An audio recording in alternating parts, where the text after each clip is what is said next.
In September of 2009, someone broke into the Gaston, South Carolina home of 21-year-old Andy Powell. They bound his hands and they killed him. The Lexington County Sheriff's Department has yet to clear the case, and frankly, they say they're out of leads. In this story, I sit down with the victim's mother and the lead investigator in the case, hoping to bring back to the forefront in the community the information about Andy Powell in hopes we can answer the question of who killed Andy Powell.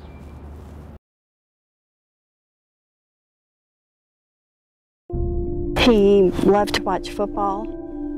Andy loved to play with his animals, drive his truck, and Andy lived in this trailer. 225 Goodwin Road in Gaston. It's the home where Andy Powell lived. It's also the home where Andy Powell died. I got a phone call saying that Andy was dead, and I didn't believe it.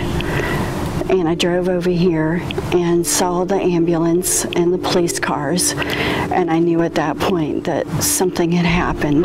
Late in the evening of Thursday, September 24th, 2009, somebody turned off Ballpark Road in Gaston onto Goodwin. They drove down the dirt road to a trailer where 21-year-old Andy Powell lived. The suspect or suspects entered the home. They beat him, tied him up, and killed him. The crime not only left a mother without her son, but left the question of why. I don't know why anybody would want to hurt Andy.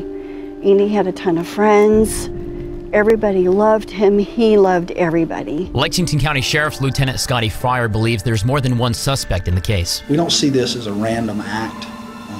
We believe that the people that were involved were familiar with the residents, they were familiar with the occupants of the residents, and knew their way around different rooms within the home.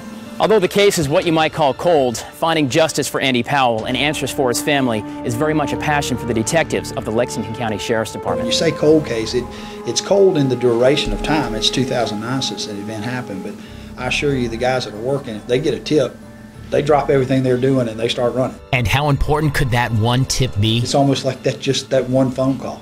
That one phone call, that one person that says, hey, you don't know this. I believe it is that close. I believe there's just that one little piece of the puzzle that we just need somebody to come forward with. But the investigation doesn't stop there. Debbie Powell has been on a one-mother crusade to bring justice to her son. I've done quite a few Crime Stoppers. I've put flyers out. I talk to people. I post different things on his Facebook page.